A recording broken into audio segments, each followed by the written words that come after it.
Olá, sejam muito bem-vindos, sejam muito bem-vinda a mais uma resolução de questões do ENAD para o curso de Engenharia Elétrica. Meu nome é Ives Dantas, eu sou colaborador aqui no canal do Professor Jalbert e nessa série de vídeos nós estamos resolvendo essas questões. Bom, se você ainda não é inscrito no nosso canal, eu peço que desde já você se inscreva.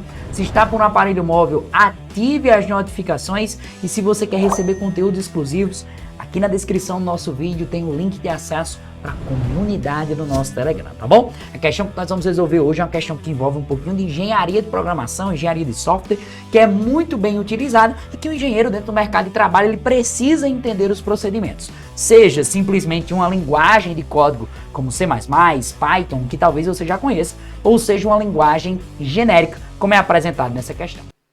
Então, vê só, essa questão é do ENAD 2008 e vê só o que ele diz pra gente, ó. Um pseudocódigo é uma forma genérica de se escrever um algoritmo, da forma mais detalhada possível, utilizando-se uma linguagem simples, tá? Então o que interessa não é, tanto que às vezes a gente aprende uma linguagem de programação e desenrola muito mais fácil as outras porque tem um raciocínio lógico já, né? Já tem a ideia dos algoritmos por trás. Nativa quem a escreve, de modo a ser entendida sem a necessidade de conhecer a sintaxe de uma linguagem de programação específica, né? Então a gente é muito acostumado em C++, em Python, a gente aprender aí indentação, o que é, por exemplo, comando for, comando if, comando else, né? A gente aprende todos esses comandos na base do nosso currículo de engenharia, né? Apresenta-se abaixo um pseudocódigo de algoritmo capaz de resolver equações diferenciais. Então a gente sabe, por exemplo, muita gente utiliza um software, né, chamado MATLAB, que é um software pago, mas também nós temos o Octave, que é gratuito, que inclusive algumas questões, tá? Aqui algumas resoluções eu já utilizei o auxílio Octave, que é tipo um MATLAB gratuito, e aí a gente utiliza uma lógica de programação. Inclusive eu acredito que a questão passada dessa playlist é que a gente fala disso, tá? Então aí ele, ó, frequentemente encontrado em problemas de modelagem e engenharia, nada mais, nada menos, né, gente, do que uma derivadazinha aqui, né? E aí a gente tem que fazer o cálculo dessa derivada, né, de x em função de t. Então, vê só, ele diz ler T1, T2 e N. Então, o que a gente pega, né? A diferença, né? Eu acredito que T1 seja o primeiro intervalo de tempo, T2 seja o segundo intervalo de tempo e N o número de vezes que esse negócio é fragmentado, pelo menos pelo conhecimento básico de derivada. Então, isso aqui são meus inputs, ou seja, são as minhas entradas. Então, no começo do meu código, as entradas que eu recebo, né? Então, a gente teria aqui o início, e aí do início desse código eu recebo como entrada T1, T2 e N, né? Então a gente vai ler já já todo o código, mas eu quero só que você entenda como é que vai utilizar esse fluxograma. Uma forma equivalente, algumas vezes complementar ao pseudocódigo, utilizar para se representar um algoritmo é o diagrama de fluxos ou fluxograma. Gente, fluxograma é muito bom, te dá um aparato geral de como é que o código está funcionando, né?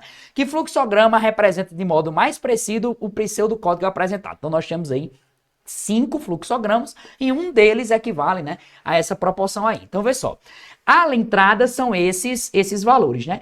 Em todos os códigos a gente tem esses valores como sendo entrada. Então, início e vem esse valor aí. Bom, quando é que ele vai considerar o código? Se...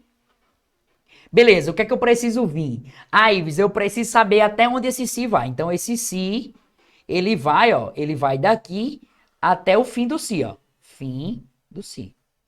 Então, se o quê? Se T2 for maior do que T1 e, ou seja, é uma preposição AND, é uma intersecção. Os dois eventos precisam acontecer, né? T2 precisa ser maior do que T1, ou seja, um intervalo de tempo mais à frente, e N precisa ser maior do que 0, que provavelmente seria o número de intervalos. Então, se, eu vou fazer até com cores aqui, se aconteceu o quê? Bom, se T1, T2 for maior do que T1 e N for maior do que 0, veja que o I e o OU são diferentes, né? Que a gente utiliza as portas lógicas, já, a famosa AND, a famosa OR. T2 for maior do que T1 e N for maior do que 0, então ele vai executar isso que está dentro desse processo. Se não, ele vai encerrar o programa. Encerrar o programa é vir para cá, ó. Encerra o programa aqui. Se isso não for verdade, por exemplo, se por exemplo T2 não for maior do que T1 e se N não for maior do que 0, ele encerra o programa. Aí, então vamos atrás logo no fluxograma desse esquema, né? Então vê só, ele tem que encerrar o programa. Esse cara aqui, ó, daqui pra cá ele faz I, Ó, ele dá essa anotação e aqui também. Então pode ser letra A, letra B ou pode ser letra C. Na letra D não, ó. Na letra D ele já corta para cá. Então isso daqui não pode. A gente sabe que ele encerra o programa. E aqui de novo, ó. Esse cara ele dá essa informação. Então nem pode ser letra D, nem pode ser letra E. Se X é porque não pode ser. Então a gente já fica entre letra A, letra B e letra C logo no começo do processo.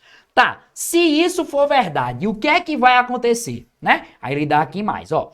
Ele vai dizer H, ele vai nos dizer que H é implicado, ou seja, implica que H é igual a T2 menos T1 dividido por N. Tá, H é T2 menos T1 dividido por N. O que mais? Além disso, a próxima linha de execução. X1 ou XI, né? Desculpa, XI é XT1. Ou seja, o X, isso é um método interativo, né, gente? Então, o X inicial, ele corresponde à função X no intervalo de tempo T1. Então, é isso que ele informa nessa linha aqui que eu fiz. E já vai entrar uma outra condição. Ó. Que condição é essa? Ó? Para e fim do para. Certo? Então, para e fim do para, ele vai executar esse processo. Então, eu tenho que ver aqui, ó, H é T2 menos T1 dividido por N e XI é igual a XT1. Então, vamos olhar aqui para os nossos códigos. Vou tentar dar um zoom agora aqui no B e no C para a gente ver, ó. Aqui no A, ok, ó, H é T2 menos T1 dividido por N, tá? Essas informações aqui, ó, legal, legal. E se é igual a zero é, ó, para e igual a zero. Então, até aí não é um critério de diferenciabilidade para nós, né? Todos eles estão corretos até então. Vamos subir mais um pouquinho, ó. Enquanto I for menor do que N, ou seja, provavelmente N é o número de divisões de intervalos, então enquanto esse I for menor, a gente vai incrementar esse negócio, né? Ah, Ives, então tem uma condição. Se isso não acontecer, aí ele pula. Se isso não acontecer, ele não faz, ou seja, ele pula para o fim do programa.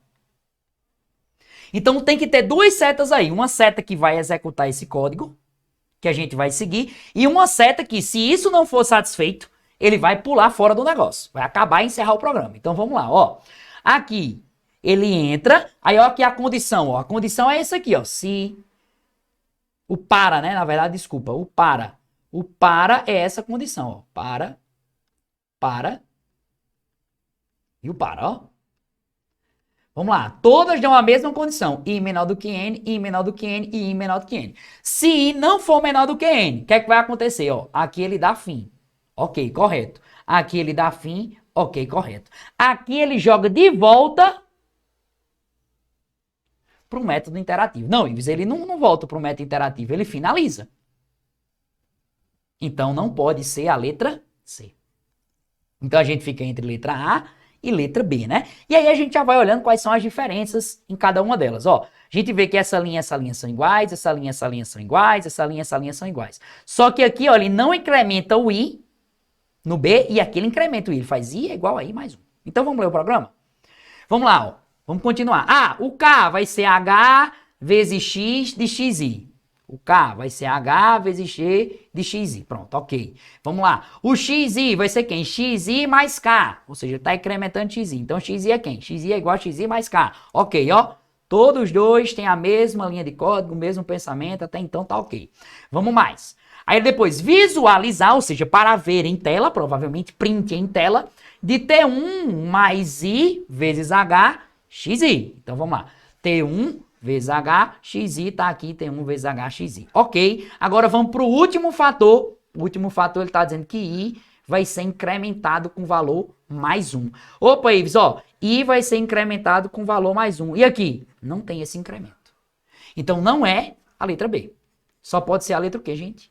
Só pode ser a letra A. Ives, e como é que ele volta aqui para esse fator? Porque isso é um loop dentro do loop. Ó, ele vai fazer o seguinte. Se isso for verdade, aí executa. Quando chega aqui, I é igual a I mais 1. Beleza, fim para. Bom, fim para. Mas essas condições do se ainda tá rolando? Tá, então ele volta para cá pro começo, executa tudo. Então isso aqui nada mais é do que um método interativo, tá, gente? Então qual é a conclusão que a gente chega em relação a esse tipo de conteúdo? Não quer dizer que a linguagem C, a linguagem C++, o Python, as linguagens de programação em que cada universidade tem o seu currículo e em cada universidade aprende. Por exemplo, na minha o UFCG, Universidade Federal de Campina Grande, aprendi o C e aprendi o C++. Não é que as linguagens de programação, elas não são importantes, é tanto que é engraçado que eu fazia prova de linguagem de programação no papel e não no computador. Então eu tinha que testar mentalmente. Por que foi legal isso? Eu acho que foi nos meus primeiros períodos.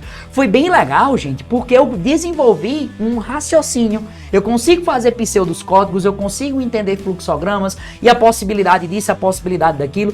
Eu estava estudando recentemente algo chamado teoria dos jogos, vai dentro dessa jogada também. Então é tudo muito abrangente. E quando você desenvolve um raciocínio, que você vai para uma nova linguagem, seja a linguagem lá do Arduino, o script de alguma coisa que você precisa fazer, você já tem a lógica por trás. O que você precisa aprender nada mais é do que a sintaxe para desenvolver o problema. Então esse desenvolvimento de pseudocódigo para a parte de engenharia, principalmente engenharia elétrica, engenharia da computação, engenharia de software, ciência da computação, nós que somos dessa área mais, vamos assim dizer, ligada a softwares de programação e tal, é muito interessante que você saiba e que você entenda esses processos, tá bom? Eu fico muito feliz em ter tido você até aqui. Lembra, isso aqui é uma série de vídeos, a gente tá resolvendo questões do ENAD, de engenharia elétrica. Continua nos acompanhando aqui, tá? E aí, além disso, se inscreve no canal para você não perder nenhum novo conteúdo. Ativa as notificações se você tiver através de um aparelho móvel. E se quiser receber conteúdos exclusivos, tá aqui no link da descrição do vídeo, a comunidade do nosso Telegram, tá bom? Um grande abraço. A gente se encontra na nossa próxima resolução.